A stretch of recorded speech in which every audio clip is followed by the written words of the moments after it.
The jackfruit carefully cultivated by lion-tailed macaque has finally ushered in a bumper harvest. Yet the selfish lion-tailed macaque wants to monopolize everything.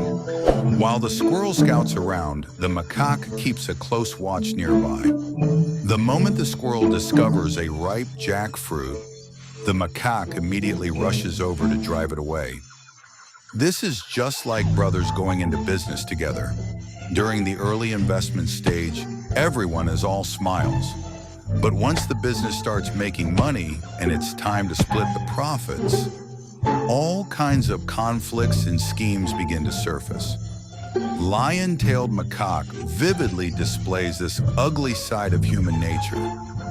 You can work yourself to death, but if you want a share of the profits, sorry, there's none for you.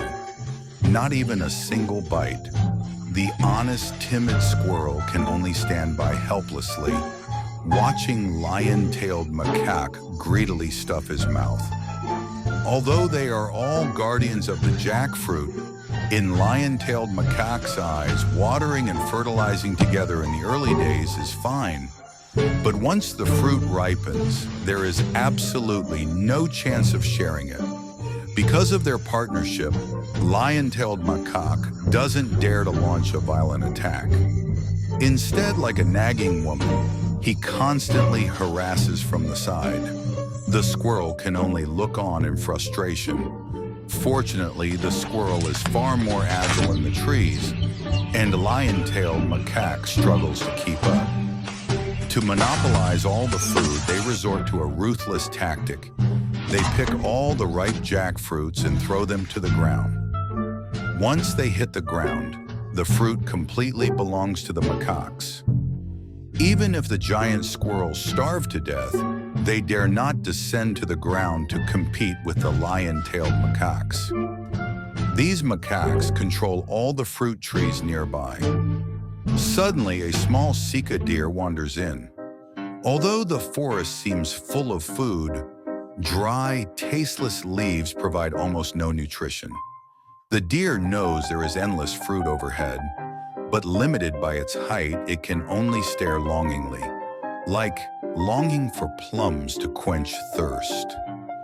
Then behind a pile of rocks, it discovers a group of macaques. Macaques are good climbers, but they are lazy by nature and would never help with harvesting. However, the deer has its own strategy. It weakly and timidly walks into the macaque's living area.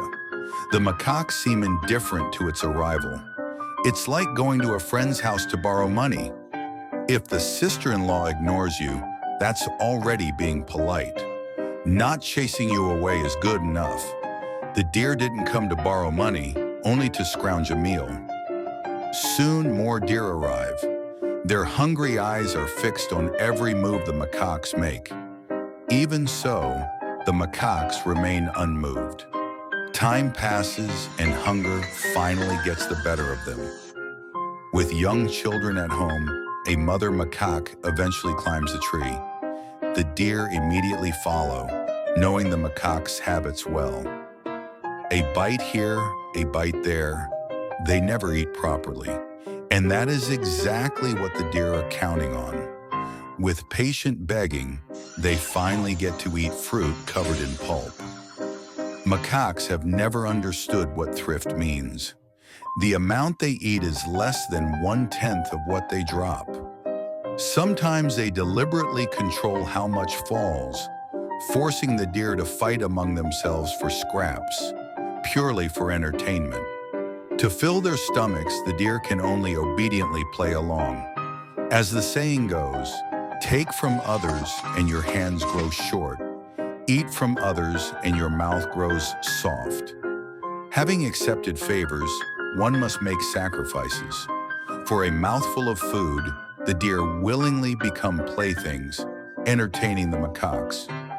Reality proves once again, there is no such thing as a free lunch. As payment for food, the deer even have to carry young macaques around. Who is the father? Who is the son? For the sake of supporting a family, lion-tailed macaques carefully cultivated jackfruit, yields a bumper harvest. And some are willing to become beasts of burden, allowing themselves to be manipulated. Compared to the deer's humiliation, the hornbill lives with far more dignity. From midnight until dawn, the hornbill waits quietly by a termite mound. The sleepy dwarf mongooses slowly emerge from their burrows. The hornbill cannot eat food underground, but the mongooses are natural diggers. Freshly awake, the mongoose family is in no hurry, washing and grooming themselves first. Though starving, the hornbill pretends to remain calm. Until the sentry gives a signal, they stay perfectly still. Now is the moment. After receiving the signal, the mongoose family quickly sets off to forage. The hungry hornbill follows closely behind. Mongooses have an exceptionally keen sense of smell and can detect insects beneath the soil. When they dig up food, they deliberately leave behind scraps. Don't mistake this for generosity. Eating together creates a mutually beneficial arrangement. The sentry's field of vision is limited, and the presence of the hornbill perfectly compensates for this weakness. When the sentry senses danger, the hornbill flies up to higher ground.